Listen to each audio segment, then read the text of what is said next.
Bonjour et bienvenue dans ce nouvel épisode des Experts du bâtiment proposé par la FFB Grand Paris Île-de-France. Nous allons aujourd'hui évoquer une responsabilité importante des entreprises du bâtiment avant, pendant et à l'issue de la réalisation de travaux, le devoir de conseil. Notre experte sur le sujet est Marine Fleutot, juriste consultante en droit des marchés à la Fédération française du bâtiment Grand Paris Île-de-France. Bonjour Marine et merci d'être avec nous. Bonjour. Dans un premier temps, pouvez-vous définir ce qu'est le devoir de conseil ? Le devoir de conseil a été créé par les juges dans le but d'établir un équilibre entre l'entrepreneur qui est un professionnel informé et son client, le plus souvent non sachant, c'est-à-dire une personne sans compétences techniques. Le devoir de conseil est bien plus qu'une simple information. Il se traduit par une véritable démarche active où l'entrepreneur se doit d'anticiper l'ignorance légitime de son client en attirant son attention sur les différentes difficultés. Si le devoir de conseil de l'entrepreneur s'exerce principalement en faveur de son client, c'est-à-dire le maître d'ouvrage, l'entrepreneur est également parfois tenu de conseiller le maître d'œuvre et les autres entreprises intervenantes sur le chantier. Cette obligation est tacite, c'est-à-dire non écrite, et n'a nullement besoin d'être expressément rappelée dans un contrat ou dans un devis pour s'appliquer. Elle concerne aussi bien des domaines techniques que les domaines juridiques et financiers. Le devoir de conseil concerne tous les aspects de la construction, notamment les existants, les risques du sol, les matériaux, les règles d'urbanisme ou encore l'état de la réglementation, la conception des ouvrages ou l'évaluation des coûts de travaux. Pouvez-vous nous préciser qui est concerné par le devoir de conseil ? Tous les professionnels impliqués dans une opération de construction sont concernés par ce devoir. Autant les entreprises chargées de la construction de l'ouvrage, peu importe leur taille, et qu'elles soient co-contractantes, c'est-à-dire la personne avec qui on contracte, co-traitante ou sous-traitante. Ce devoir de conseil concerne également les fournisseurs de matériaux, les maîtres d'œuvre, les contrôleurs techniques, etc. Ce devoir de conseil s'exerce-t-il uniquement en faveur du maître d'ouvrage ou du client ? Non, les professionnels présents sur le chantier doivent communiquer entre eux et s'éclairer sur leur domaine de compétences respectifs.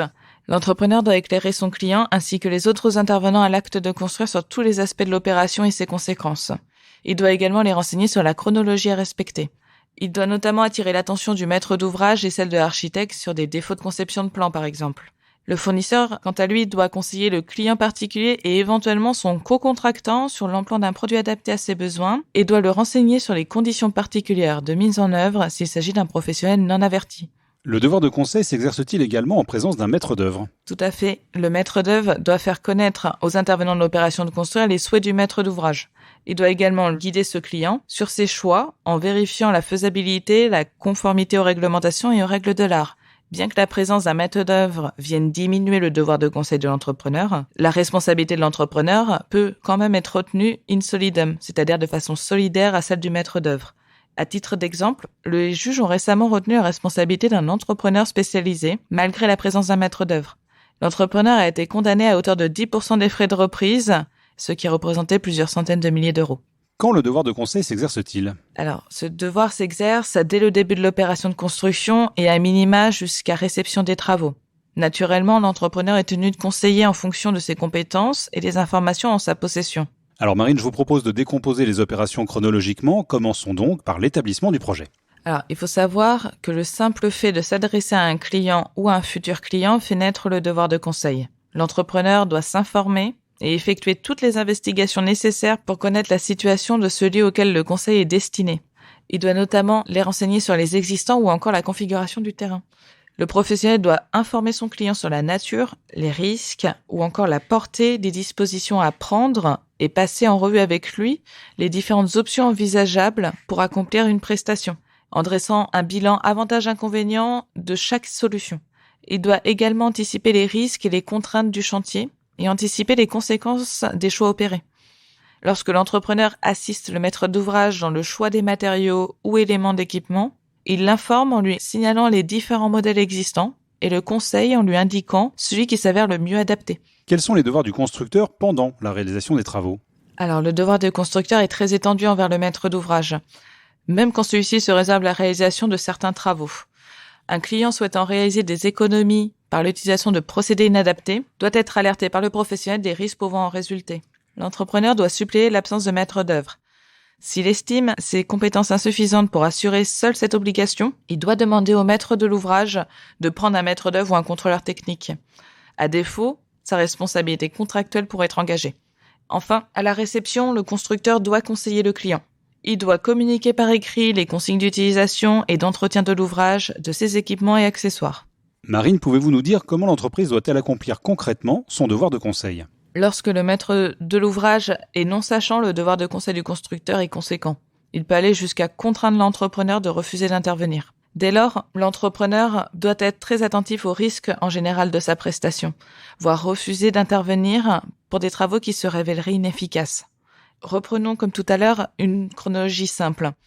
Au stade du devis, l'entrepreneur doit être vigilant lors de sa rédaction. Il doit notamment inclure une définition précise de l'ouvrage ou des travaux à réaliser, avec des quantités, des références, des modèles et la main-d'œuvre.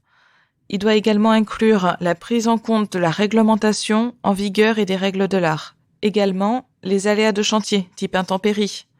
C'est précisément lorsque l'entreprise détecte un aléa ou une difficulté qu'elle doit prévenir et mettre en garde sur les risques et les insuffisances éventuelles du chantier par rapport à sa finalité et à son coût. Qu'en est-il pendant l'exécution des travaux ? Alors, l'entrepreneur doit informer son client et l'ensemble des intervenants sur la situation globale du chantier. État d'avancement, respect des calendriers, contraintes et difficultés rencontrées. Aussi, en présence d'un risque identifié, l'entrepreneur doit stopper son intervention et mettre en sécurité, proposer si possible une ou plusieurs alternatives adaptées, ainsi que plusieurs alternatives économiques. Identifier et détailler précisément par écrit les risques et les conséquences de la solution envisagée. Et enfin, obtenir un écrit du client sur sa bonne compréhension des risques.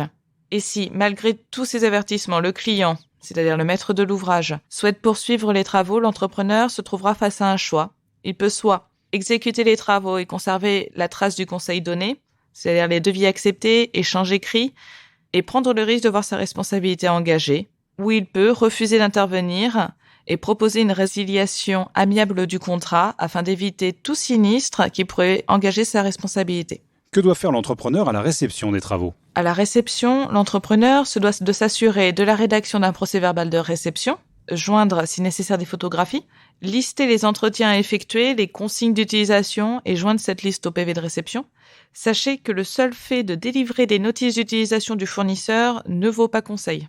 Le professionnel doit avoir en sa possession, toutes les preuves nécessaires pour justifier que les informations, les conseils et propositions d'accompagnement ont bien été dispensés par lui. Quelles sont les sanctions encourues par un entrepreneur en cas de manquement à son devoir de conseil ? L'entrepreneur du bâtiment, ayant manqué à son devoir de conseil, peut se voir condamné en justice. Les juges retiennent généralement des omissions très diverses, telles que l'insuffisance des matériaux choisis, des omissions quant au risque induit par une dépose de matériaux ou une interruption de chantier, ou quant à la nécessité d'un permis de construire, par exemple. Le défaut de devoir de conseil est quasi systématiquement retenu par les juridictions. L'irresponsabilité de l'entrepreneur n'est retenue qu'en cas de véritable cause étrangère, qui ne lui aurait pas permis de parvenir à l'obligation de résultat à laquelle il est tenu. Il faut préciser que le devoir de conseil de l'entrepreneur ne joue pas à l'égard du maître d'ouvrage en ce qui concerne des faits ou des règles juridiques qui sont censées être connues de tous. De même, ce devoir disparaît si le maître de l'ouvrage lui cache délibérément certains éléments. Marine, souhaitez-vous ajouter quelque chose pour conclure notre entretien ? J'insiste sur le fait que la preuve écrite est primordiale pour prémunir l'entrepreneur d'un défaut de devoir de conseil. Pour en savoir plus, je vous invite à contacter le service juridique au 01 40 55 10 71.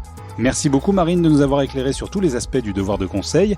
C'est la fin de cet épisode des Experts du bâtiment. Merci d'être fidèle à ce rendez-vous que vous retrouvez sur toutes les plateformes d'écoute de podcasts comme Deezer, Spotify ou Apple Podcasts.